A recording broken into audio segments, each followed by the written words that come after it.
Hallo graad 8s en welkom by The Answer Series se natuurwetenskappe video's gebaseer op ons studiegidse. Hierdie video gee 'n kort inleiding tot die prosesse van fotosintese en respirasie. Die meeste van die inhoud wat ons bespreek, sal in meer besonderhede in die komende video's verduidelik word. So moenie te veel bekommer as jy 'n bietjie verlore voel nie, want ons gaan weer terugkom na die belangrikste inhoud. Fotosintese en respirasie is beide chemiese reaksies wat in lewende organismes plaasvind. Lewende organismes verwys na plante, diere en selfs sekere mikroorganismes wat ons in 'n latere video sal bespreek.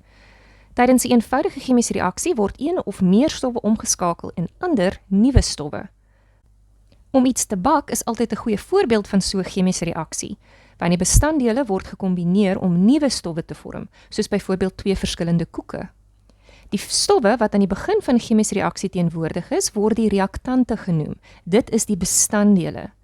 Die stowwe wat aan die einde van die chemiese reaksie gevorm word, noem ons produkte, en ons sal later in meer besonderhede na chemiese reaksies kyk.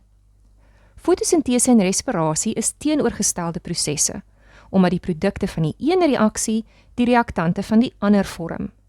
Fotosintese en respirasie maak dit moontlik om energie in die omgewing tussen plante en diere te hersirkuleer.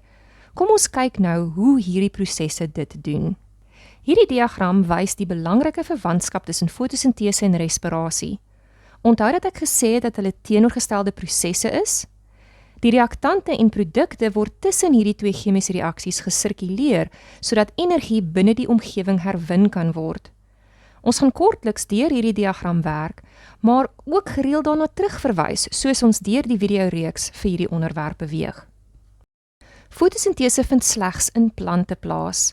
Plante absorbeer stralingsenergie vanaf die son en stralingsenergie is bloot 'n ander woord vir ligenergie. Plante gebruik ook koolstofdioksied, 'n gas vanuit die lug, en water vanuit die grond tydens fotosintese. Uit al hierdie komponente produseer die plant voedsel, in spesifiek suikers waarvan glikose die algemeenste is. Hulle produseer ook 'n belangrike gas genaamd suurstof. Respirasie aan die ander kant vind plaas in beide plante en diere. Lewende organismes neem suurstofgas uit die lug op en verkry suikers soos die glikose wat ons genoem het vanuit die kos wat hulle eet. Hierdie reaktante word dan omgeskakel in koolstofdioksiedgas en water. Respirasie stel ook energie vry wat noodsaaklik is vir lewe. Nou kan jy sien hoe reaktante, produkte en energie tussen hierdie twee chemiese reaksies beweeg. Die produkte van fotosintese word weer die reaktante vir respirasie en die produkte van respirasie word die reaktante vir fotosintese.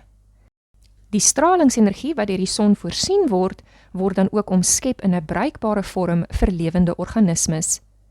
Sleutelterme vir hierdie video sluit in fotosintese, respirasie, chemiese reaksies, reaktante en produkte. If you found this video useful, give it a like and subscribe to our channel so you don't miss any new episodes. Follow us on Instagram or Facebook to stay on top of the latest TAS news and launches. So that's it for now from The Answer Series, your key to exam success.